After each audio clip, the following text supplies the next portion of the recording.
When I have talked on Lockportian pages on Facebook, I know a lot of people on Instagram don't see that, a lot of people on YouTube don't see that. And that's understandable, that's fine. It's my community on that one. So I post there too, just as much as I post to everything else. Usually additional write-ups, and stuff like that. I wanted to do this as a video. I feel that it is more powerful if I use my voice in this, whatever the hell face I have this morning. I want to say something to open this up first. I never, ever, ever not know about anything. There's a lot that I let slide. I like to live by the precedent that hopefully people will apologize, move on, and be better. I notice a lot more than I point out. I observe, and I choose not to point out in certain moments. There was one situation where I had done that. I'm not going to name his name. That's what he wants. I'm not going to do that. What I'm going to do is talk about how we should be handling the homeless population. Let's talk about real treatment. And also, we can talk about actual mental health, given that the response to that by this person was downright shameful. It was disgusting, and every Lockportian should feel ashamed that this person has not only taken these issues that need serious conversations, but turned them into a cry for plight and populace and basically just populism at this point. Let's be real on what this is. Let's talk about homeless issues. You want to solve homelessness? I'll give you a real good answer. Make homes people can afford. What you shouldn't do is go videotaping their homes. Do you think anyone chooses to sleep in a tent? Do you even let's even extend it to a lot of the populations that cross over to homeless populations? Do you think drug addicts choose to do drugs? Do you think mentally ill people choose to be all mentally ill? No, they don't. Sometimes life hands you a shitty card. Sometimes you make one mistake and that's where you go. And this is downright disgusting. Downright disgusting that this person would even attack the nonprofits. What are you going to do? What are you standing for? What do you stand on? Do you want to help these people, or are they plight to your political cause? Let's be totally clear on something. I got respect for every single human being. I don't care who they are. I don't care if they're in my communities or not. I don't care what they look like. I don't care what they do. What I don't got respect for is immorality. Blatant immorality. No accountability. No transparency. I have had my moments where I've had to apologize for my community for saying something wrong or doing something wrong.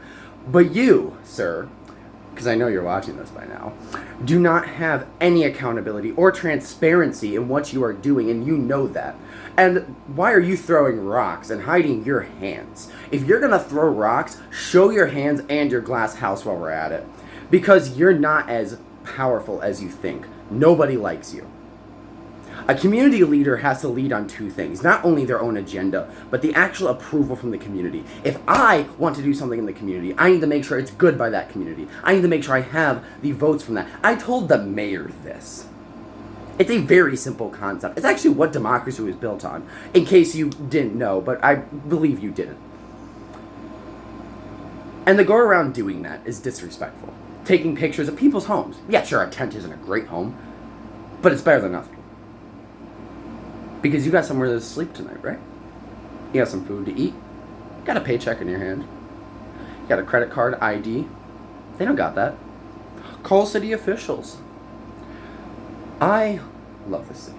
And there's many city officials I respect. I lost a lot of respect in the recent meeting, but there is precedent that has been set by them, and I have given credit where it's due. I'm not someone who wants to be negative all the time. I can acknowledge and give credit where it's due. And that's what I'm doing now. It's downright disgusting. And if we want to help the homeless population, why are we ostracizing them?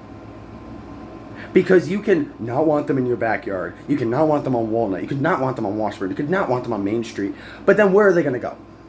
Where do you expect them to go? There ain't no place for them to go. Because they don't have a fucking home. Excuse my language, trying to keep it cleaner. We want to help the issue, or we want clout? Let's start making decisions here. I'm done with conversations. Everyone says they want to have a conversation. Words are meaningless. The next person to say they want to have a conversation, I'm going to tell them what's the action afterwards. It's the same reason I don't even like progressives. And I know I'm considered one. I don't like progressives. I don't like talking. All it is an act, a charade of chewing our tongue and not solving the issue. You want to solve homelessness? First of all, go help those nonprofits. Where the hell are you? I could tell you where I've been. I've been a little more cooped up at home. I haven't had a chance to go down to the cafe because of things that need to be resolved that I'm not going to talk about publicly because that's not my business. But I can still admit that, at least. I can still admit where you'll find me. I can still admit that I still help out my community. That I'll sit down with a homeless woman and she tells me the domestic abuse she suffered that got her in her situation. I actually have some form of empathy that you seem to be devoid of. Yet you're a community leader, right? You're leading a community without feeling anything towards anyone. And of course, you can argue with me. I would love for you to. I'd love for you to. But it's evident by how you act. It's evident by what you do. It's evident by the way you talk about these people. These are human fucking beings.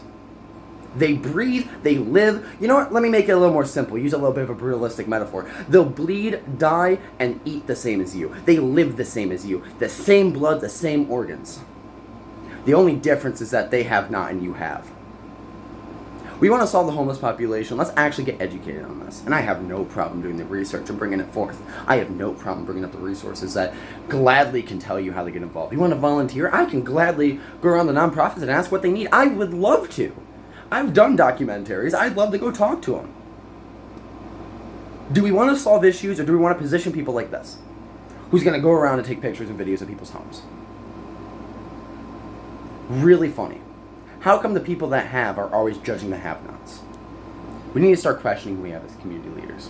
The damn right shame, and it's a call for humanity.